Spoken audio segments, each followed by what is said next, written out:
Everyone good morning. আমি শ্রাবন্তী আর তোমরা রয়েছো আমার মিনি ব্লগের সাথে। সকাল হতে না হতেই বাসি কাজকর্ম সেরে নিয়েছি, তারপরেই চলে এসেছি এক গামলা জামা কাপড় নিয়ে ছাদে মেলতে। এই জামা কাপড়গুলো কালকে কাচা হয়েছিল, তবে কালকে ওয়েদারের অবস্থা খুব একটা ভালো ছিল না, যার কারণে জামা কাপড়গুলো শুকায়নি। তাই আজকে সকাল সকাল আবারও মেলে দিচ্ছি। আর দেখতেই পাচ্ছ আজ সকাল সকাল কি সুন্দর রোদ্দুর উঠেছে, তো চারিদিকটা রোদে ঝলমল করছে। তাই জন্যেই আর দেরি না করে তাড়াতাড়ি আমি ছাদে চলে এসেছি জামা কাপড় কটা মেলতে। ভিজে জামা কাপড় এক জায়গায় দলা করে রাখলে কার ভালো লাগে বলো তো? জামা কাপড় শুকাবো, শুকিয়ে সুন্দর করে গুছিয়ে আলনাতে গুছিয়ে রাখবো, তবেই না দেখতে ভালো লাগে। এদিকে দেখো আমাদের গাছের আম দেখতে পাচ্ছ, যদিও বা এবছর আমাদের গাছে আমের একটু ফলনটা কমই হয়েছে। অন্যান্য বছর অনেক আম হয়, তবে এবছর সেই তুলনায় অনেকটাই কম হয়েছে আর কি। আর অন্যান্য বছর আম হয় পুরো এই নিচের ডাল থেকে শুরু হয়ে যায়, ছাদে উঠেই বসে বসে আম পাড়া যায়, মানে এমনটাই অবস্থা থাকে। আর দেখো এদিকে একটা আম পড়েছিল, তো সেটাকেই আমি কুড়িয়ে নিলাম। তবে এই আমটা না খুব একটা ভালো ছিল না, মানে খারাপ ছিল। এই দেখো বলে সমস্ত বাসি কাজকর্ম সেরে তবেই আমি ছাদে গেছিলাম জামা কাপড় মেলতে। তো ছাদ থেকে এসে বাসি ড্রেস চেঞ্জ করে রান্না বসিয়েছি। রান্না বলতে এই যে সকালের জন্য জলখাবার বানাচ্ছি আর দেখতেই পাচ্ছ লুচি হচ্ছে। তোমাদের দাদা ভাই আর আমার ছেলে দুজনে মিলে গেছে বাজার করতে। আর আজ যেহেতু রবিবার, তাই ভাবলাম যে চলো তাহলে রবিবারের দিনে সকালটা একটু অন্যরকম ভাবেই কাটাই। কড়াটার অবস্থা দেখে অন্য কিছু ভেবো না, কারণ কড়াটা না এই রকমই, কেন জানি এরকম দাগ হয়ে গেছে। তবে জানো তো এই কড়াটা না আমি পাল্টাবো, কারণ কেমন একটা লাগে দেখতে, তাই না বলো? তো এদিকে দেখো আমার কিন্তু অনেকগুলো লুচি ভাজা হয়ে গেছিলাম, এর সাথে একটু আলু ভাজা করব, কিন্তু আলু আর ভাজা হয়নি। লুচি দিয়ে আর আগের দিনের ডিমের তরকারি ছিল সেটা দিয়েই খাওয়া হয়েছে সকালের জলখাবার। গরম না? ছেলে আর বাবা দুজন মিলেই গেছিল বাজারে। আর ও বাজার থেকে এসে যেই দেখছে আমি লুচি করছি, অমনি এসে একটা তুলে নিয়ে ফট করে মুখে দিয়ে দিয়েছে।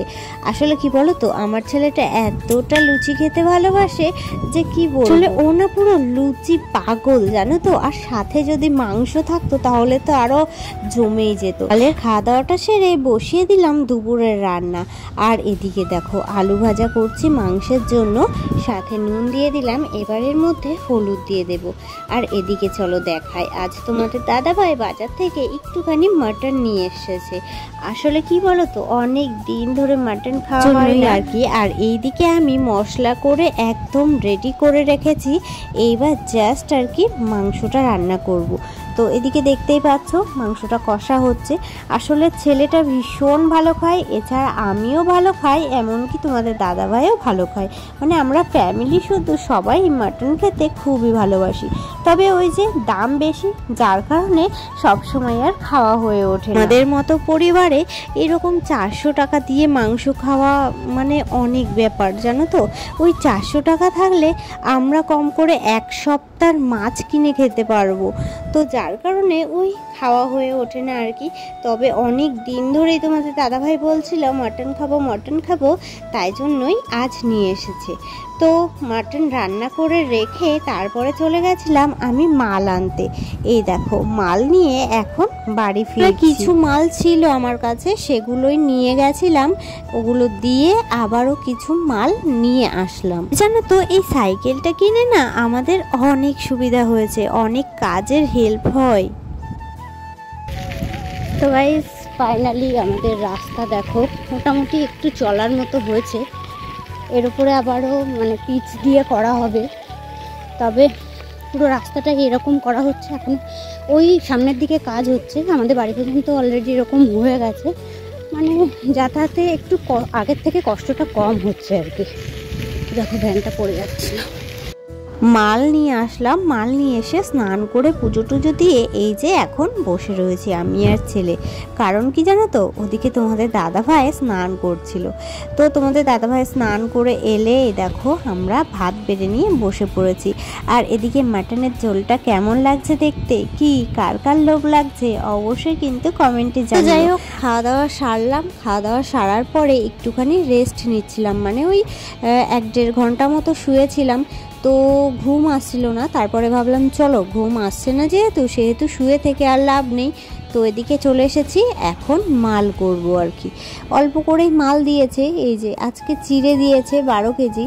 তো চিড়ে করতে না খুব একটা টাইম লাগে। আমি এদিকে মাল নিয়ে বসলাম, আর ওদিকে ছেলে আর তোমাদের দাদা ভাই দুজন মিলেই ঘুম দিচ্ছে। আমার অনেকক্ষণ মানে শুয়ে থাকার পরও ঘুম আসছে না, তাই জন্যই উঠে চলে এসেছি। যে ঘুম আসছে না সেহেতু ফাউ শুয়ে থেকে লাভ নেই, আমি গিয়ে মাল কটা। দেখো এদিকে রাতের কি অবস্থা, রাত বলবো না, সবে সন্ধে হয়েছে মাত্র। আর এদিকে তোমাদের দাদাভাইও বাড়ি চলে এসেছিল। আর দেখো কি ঝড় উঠেছে, সাথে সেই রকম বৃষ্টি, প্রচন্ড ঝড়, প্রচন্ড বৃষ্টি আর কি।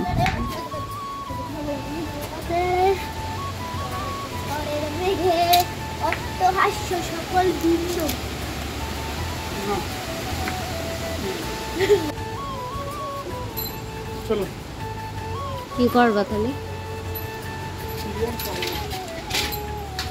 যাওয়া তো আর হলো না।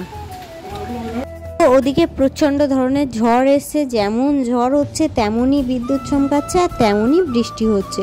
তো আমার এদিকে মাল কিন্তু সবই কমপ্লিট হয়ে গেছে। এখন এই যে প্যাকেটে ভরে নিয়েছি সুন্দর করে সাজিয়ে, এই যে ঘরে নিয়ে এসে রাখলাম। যেহেতু বাইরে বৃষ্টি পড়ছে, ওই বৃষ্টির যে ছিট হয় হাওয়ার সাথে সাথে যে বৃষ্টির জলটা ঘরের মধ্যে চলে আসে, সেটা না মালটা বাইরে রাখলে বাইরে এসে পড়তো, তাই জন্য মালটাকে ঘরের মধ্যে রাখলাম। ওদিকে ঝড় শুরু হতে না হতেই কারেন্ট চলে গেছে। আর আমাদের যেহেতু ব্যাটারি রয়েছে সেহেতু ঘরে এই বড় লাইট জ্বালিয়েছি, আর বাইরে একটা হালকা লাইট জ্বালিয়ে দিয়েছি। তো এই দিকে দেখো আমি গেছিলাম বাইরে, আর তোমাদের সাথে একটুখানি শেয়ার করলাম কত ঝড়, সাথে ঝড়টা তো দেখাতেই পারলাম না, জাস্ট বৃষ্টি হয়েছে তার প্রমাণ দেখো। মানে এতটা করে জল হয়ে গেছে, দেখতে পাচ্ছ আমাদের উঠোনের কি অবস্থা হয়েছে, পুরো জল জমে গেছে আর কি। তো চলো আজকের এই ছোট মিনি ব্লগটা এই পর্যন্তই। কেমন লাগলো অবশ্যই কমেন্টে জানিও।